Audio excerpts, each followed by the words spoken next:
Xiaoyan tiba di kota suci Gu, dari mana ada jalan menuju kerajaan tersembunyi Gu. Di sini dia bertemu Ling Quan.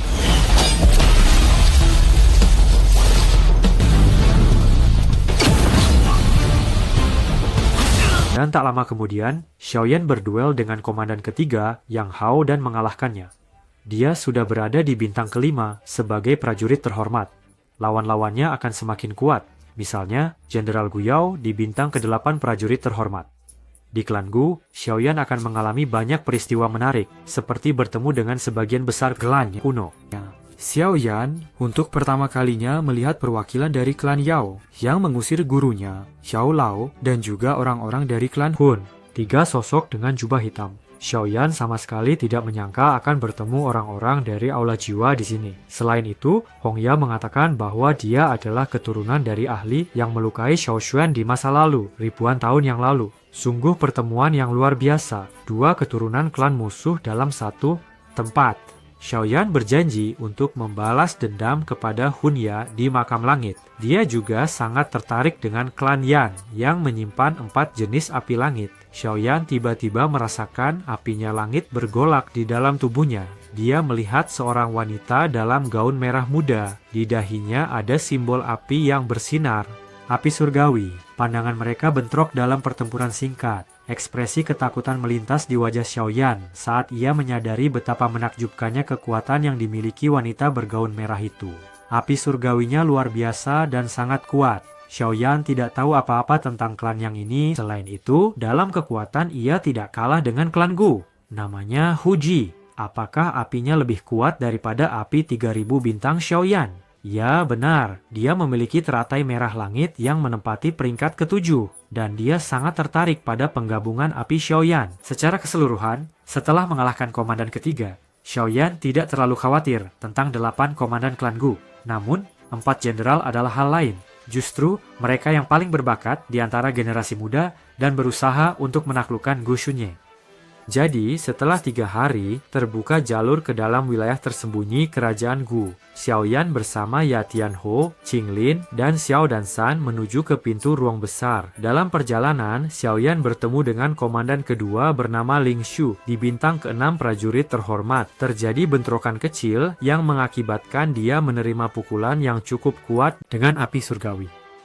Begitu berada di kerajaan Gu, Xiaoyan merasakan kekuatan alam yang kuat. Energi. Di langit muncul pintu spasial hitam yang besar. Segera setelah itu, banyak sosok manusia mulai keluar darinya. Ini adalah klan Gu kuno. Energi alam yang kuat setidaknya 2 kali lebih tinggi daripada di dunia luar. Ini adalah kerajaan yang hanya bisa diciptakan oleh orang suci elit. Jika seseorang berlatih di sini, progresnya akan 2 kali lebih cepat. Klan Gu tidak hanya diberkati dalam hal pelatihan bakat, tetapi juga memiliki tanah yang sangat menakjubkan. Xiaoyan mempelajari lebih banyak tentang makam surgawi. Ternyata itu adalah tempat pemakaman para ahli kuno, di antaranya bersemayam leluhur Xiaoyan, Xiao Xuan. Salah satu alasan dia datang ke sini adalah untuk mengunjungi makam leluhur. Selain itu, makam surgawi dipenuhi jejak energi dari para prajurit kuno yang seiring waktu berbentuk dari kaca. Kekuatan makhluk hidup. Dan jika seseorang mengalahkan mereka, dia bisa menyerap kekuatan mereka. Entitas energi ini setara dengan pil paling kuat.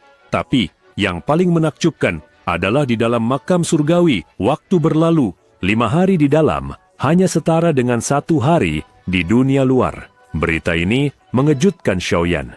Makam langit hanya terbuka sekali dalam 20 tahun, dan seseorang bisa tinggal di dalam tidak lebih dari 3 tahun.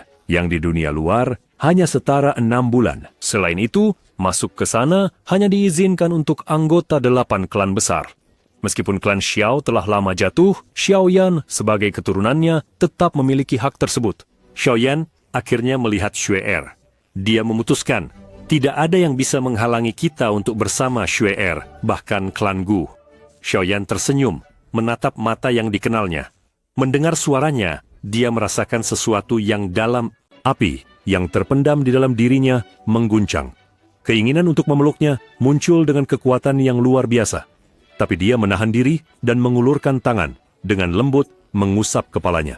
Semua yang menyaksikan terkejut. Dewi klan Ngu yang biasanya dingin dan tak tertembus sekarang dengan tulus tersenyum. Shuner mengajak Xiaoyan berjalan-jalan bersamanya. Di matanya terlintas kenangan masa kecil. Ketika mereka berjalan seperti ini, dia yang pertama bergegas menuju pegunungan dan dia mengikutinya. Dengan demikian, Shuner secara terbuka menunjukkan kepada seluruh klan Gu tekadnya tidak menyisakan keraguan tentang perasaannya. Xiaoyan tersenyum, siap melihat seberapa besar klan. Begitu dia melangkah beberapa langkah, persepsi spiritual tajamnya merasakan selusin pandangan kuat. Ruang di sekitar tiba-tiba menyusut, menjadi keras seperti batu. Dia tidak memerlukan banyak waktu. Seseorang di kerumunan berteriak terpukau oleh kekuatan api surgawi. Barikade yang dibangun oleh kekuatan 10 ahli hancur berantakan. Jika mereka mengira bisa mengalahkannya hanya dengan kekuatan tanpa metode, mereka sangat keliru. Tiba-tiba suara Shuner bergema dengan nadanya yang dingin. Dia dengan tajam menegur para tetua, menuduh mereka tidak menghormati tamu dan membuat klan terlihat seperti orang bodoh. Jika dia datang ke klan Gu, para sesepuh ini tidak bisa menahan diri dan mencoba mengujinya. Itulah sebabnya dulu dia membujuknya untuk tidak terburu-buru, tetapi mengumpulkan kekuatan. Meskipun Xiaoyan sudah mengalahkan beberapa ahli muda dari klan Gu, komandan pasukan hitam, itu belum cukup untuk mendapatkan penghormatan dari para tetua. Dia harus bertarung dengan jenius yang benar-benar luar biasa. Di klan Gu hanya ada 4 orang seperti itu. 4 orang. Jenderal. Xiaoyan melihat seorang kenalan lama dan membungkuk dengan senyum. Itu adalah Ling Ying, yang sangat terkejut melihat betapa pesatnya Xiaoyan berkembang selama 10 tahun. Kemudian Shuner menceritakan bahwa upacara kedewasaan akan diadakan keesokan harinya. Para tamu biasa dilarang berpartisipasi, tetapi karena asal-usul Xiaoyan yang dihormati dan perhatian dari klan Gu, dia pasti akan dicoba untuk ditarik ke dalam duel. Sesuai aturan, setiap peserta upacara bisa memilih lawan dari antara pejuang terhormat. Itu sudah tidak mengejutkan siapapun. Dia sendiri berada di bintang kelima pejuang terhormat ketika tiba di klan Gu. Dengan metamorfosis api dan teknik suci, dia cukup mampu menghadapi pejuang terhormat bintang ke-7. Namun, hampir semua orang di klan Gu memiliki garis keturunan yang luar biasa. Jenderal Gu Yao adalah salah satu jenius muda paling berbakat. Para tetua bahkan memutuskan untuk menyerahkan Shuner padanya, tetapi dia menolak karena Xiaoyan. Jelas, jenderal yang tidak menyenangkan ini, seperti yang dikatakan Shuner, merupakan ancaman terbesar baginya. Upacara dimulai. Suara gong yang kuat menyebar di atas arena. Suara yang berwibawa dari orang khusus terdengar. Ini adalah tingkat orang khusus sejati. Xiaoyan merasakan tekanan yang datang dari kedalaman jiwanya. Ini adalah pertama kalinya dia merasakan seorang santo sejati.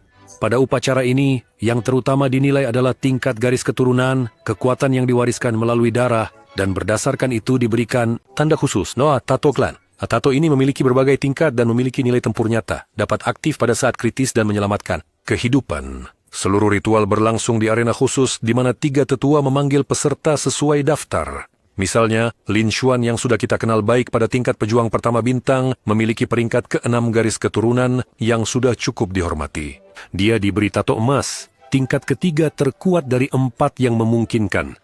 Peringkat 10 darah dianggap ilahi, namun selama ribuan tahun tidak ada yang memilikinya.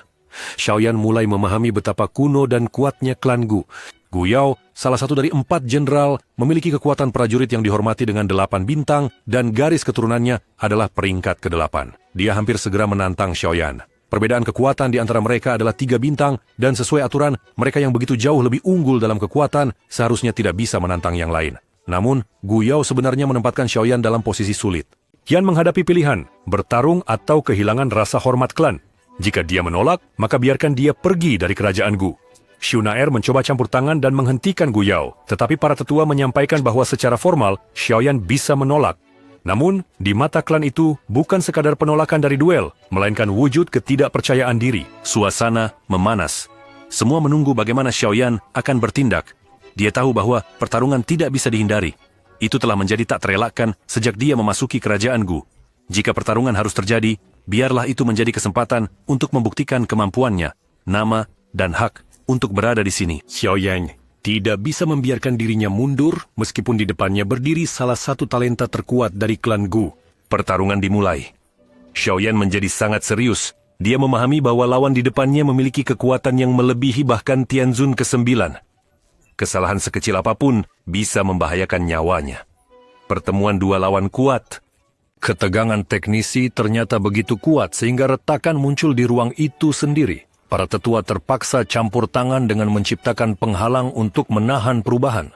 Nah, tangan Xiaoyan terdapat goresan-goresan. Ini adalah bukti yang jelas bahwa dalam bentrokan langsung dia kalah dari Gu Yao yang berada pada tingkat pejuang terhormat 8 bintang, sedangkan dia sendiri hanya pada tingkat kelima. Xiaoyan melepaskan 3 bentuk metamorfosis api sekaligus, memperkuat Douqi-nya.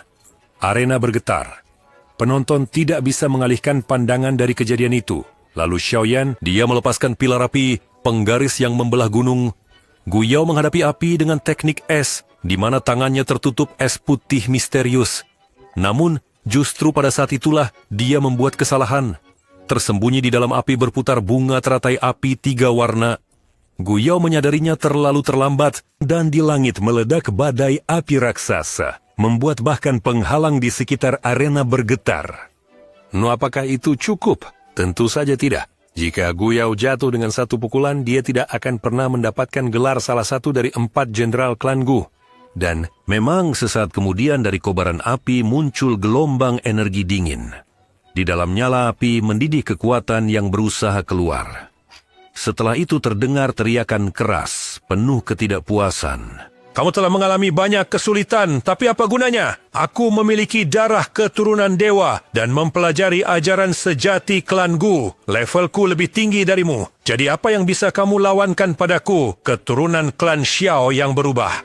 Betapa panasnya pertarungan ini. Xiaoyan memanggil 4 jenis api surgawi, masing-masing sangat langka di dunia. Ini mengejutkan semua orang, bahkan mereka yang mengetahui kekuatan api surgawi. Ada yang terpesona dan ada yang ingin menguasai kekuatannya. Xiaoyan mulai membentuk teknik kuno dan kuat Douqi. Dia siap untuk pertempuran serius. Gu Yao juga tidak berniat mundur. Energi kuat mulai berkumpul di tubuhnya. Semuanya berjalan menuju konfrontasi final. Pada akhirnya, keduanya menggunakan teknik kelas Tian. Teknik Xiaoyan adalah pelepasan 5 cincin, yang dengan 4 jenis api surgawi menunjukkan bentuk akhirnya dan mencapai kelas Tian. Teknik Gu Yao adalah kehancuran kedamaian agung. Shun Er sangat akrab dengan teknik ini karena dia sendiri pernah mempelajarinya. Gu Yao yakin mungkin nyala api surgawi kuat, tapi teknik Douqi kelas Tian dari klan Gu lebih kuat. Aura kehancuran menyebar kemana-mana. Terasa seolah-olah setiap kehidupan berhenti ada. Berada di bawah teknik penghancuran ketenangan agung. Beberapa ahli yang kuat menjadi pucat dengan kata-kata, Shun Er akan menarik kata-katanya hanya setelah kematianmu jadi hidup. Serangan itu mengarah langsung ke Xiaoyan. Tabrakan mengerikan itu mengingatkan pada jatuhnya meteor. Seluruh pegunungan bergetar, bahkan lapangan yang terbuat dari batu khusus tidak dapat bertahan. Penghalang arena mulai runtuh. 3 tetua klan Gu tidak tahan. 2 tetua lainnya datang untuk membantu mereka dan berhasil menstabilkan penghalang. Xiaoyan dalam situasi sulit. Teknik kuatnya, pelepasan api 5 cincin, tidak mampu menahan tekanan serangan kuat dari Gu Yao. Teknik itu hancur dan sisa api melelehkan tanah. Banyak yang sudah menganggap bahwa Xiaoyan sudah ditakdirkan. Shun Er tidak tahan dengan ketegangan, sudah ingin campur tangan, tetapi Xiaoyan bergerak maju, menampilkan lotus kehancuran dari 4 jenis api surgawi. Terjadi dentuman hebat. Serangan Gu Yao menghilang, tetapi Xiaoyan juga membayar harga yang tinggi. Tubuhnya terluka parah, dia tertutup kesulitan. Ketika lotus hampir mencapai dada Gu Yao, seorang tetua klan Gu yang sangat kuat campur tangan. Semuanya benar-benar membeku di ruang itu. Hanya mengambil dengan tangan bunga teratai Xiaoyan, dan bunga itu hilang tanpa jejak energi. Betapa kuatnya. Pada akhirnya Xiaoyan tidak hanya mengalahkan jenderal, tetapi juga membuktikan bahwa dia cukup kuat, bahkan untuk klan kuno Gu. Namun petualangan Xiaoyan di klan itu belum berakhir. Dia menunggu makam langit.